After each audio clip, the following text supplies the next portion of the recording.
அவல் தானம் அப்படின்னு சொன்ன உடனே எல்லாரும் இந்த குசேலர் கதையை நமக்கு சொல்லுவாங்க. ஆனால் அதில் இருக்கிற உண்மையான தத்துவம் என்ன?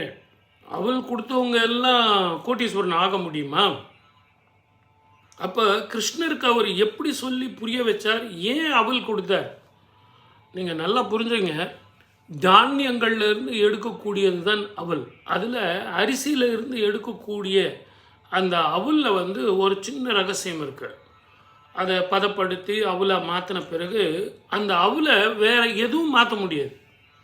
அதாவது லாஸ்ட் ஜெனரேஷன், இதுதான் கடைசி கட்டம் அந்த தானியத்துக்கு அப்படிங்கிறது தான் அவல். அந்த அவலை குசேலர் கொடுக்கறது என்னென்னா, நான் கடைசி கட்டத்தில் நிற்கிறேன், உன்னை விட்டா எனக்கு வேறு யாரும் இல்லை, பரமாத்மா நீ தான் என்னை காப்பாற்றணும், நீ என் கையை விட்டுட்டேன்னு வச்சுக்க, நான் ரொம்ப கஷ்டப்படுவேன் அப்படின்னு குறிப்பறிந்து சொல்கிறார். அதை அவர் புரிஞ்சுக்கிட்டு வந்திருக்கிற என்னுடைய நண்பன் கடைசி கட்டத்தில் இருக்கான். அந்த அவல் தான் அவனுடைய கடைசி கட்டம்.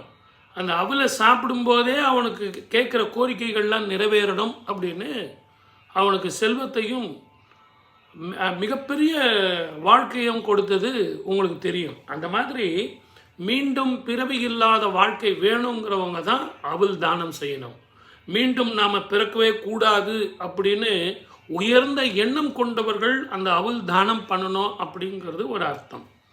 ஏன்னா அடுத்த ஜெனரேஷன் கிடையாது. அவளுக்கு எப்படி அடுத்த ஜெனரேஷன் கிடையாதோ அதே மாதிரி எனக்கும் அடுத்த ஜெனரேஷன் தேவையில்லை, மீண்டும் பிறவா வர வேண்டும். அப்படி பிறந்தால் அப்படி பிறகவே வேண்டாங்க, அதுக்காக தாங்க நான் அவளே கொடுக்குறேன் அப்படிங்கிற அர்த்தம் தான் அந்த அவல் தானம். அப்படிப்பட்ட இந்த அவல் தானத்தை நீங்கள் என்ன பண்ணணும்னா டெய்லி உணவில் சேர்த்துக்கணும். விஞ்ஞான ரீதியாக இப்போ ஜோதிட ரீதியாக ஆன்மீக ரீதியாக எல்லாம் விளக்கம் பார்த்தீங்க. விஞ்ஞான ரீதியாக இந்த அவல் சாப்பிட்றவங்களுக்கு உடல் ஆரோக்கியம் ரொம்ப கன்செட் மாதிரி இருப்பாங்க, பிரமாதமாக இருப்பாங்க. அந்த காலத்தில் அவல் நிறைய சாப்பிட்டு பழகினாங்க. இப்போ யாருமே அவல் சாப்பிட்றதில்ல. விநாயகருக்கு பார்த்தீங்கன்னா அவல் படைப்பாங்க. எல்லா ஃபங்க்ஷன்லேயும் படைத்தீங்கன்னா இந்த உடச்சக்கடலை, நாட்டு சக்கரை, அவல் படைப்பாங்க. ஸோ மறைமுகமாக இந்த ஆன்மீகத்தில் ஜோதிடத்தில் எல்லாம் சொன்னது இந்த அவல் சாப்பிட்டா நல்லது, தானம் பண்ணால் நல்லது. அவலினுடைய ரகசியங்கள் இவ்வளோ விஷயங்கள் இருக்குது.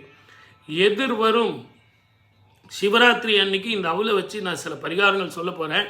தயவு செஞ்சு சப்ஸ்கிரைப் பண்ணுங்கள். நீங்கள் சப்ஸ்கிரைப் பண்ணிங்கன்னா உங்கள் இதுக்கு ஐடிக்கு வந்துடும். காலையில் ஒரு வீடியோ, மத்தியானம் ஒரு வீடியோ பண்ணுறேன். அதே மாதிரி மிஸ் பண்ணுறவங்க சனிக்கிழமையில் தந்தி டிவியில் மாலை 3லேருந்து 4 நேரலையில் வரேன். ஆன்மீகம், ஜோதிடம் எல்லாம் சொல்கிறேன். தாராளமாக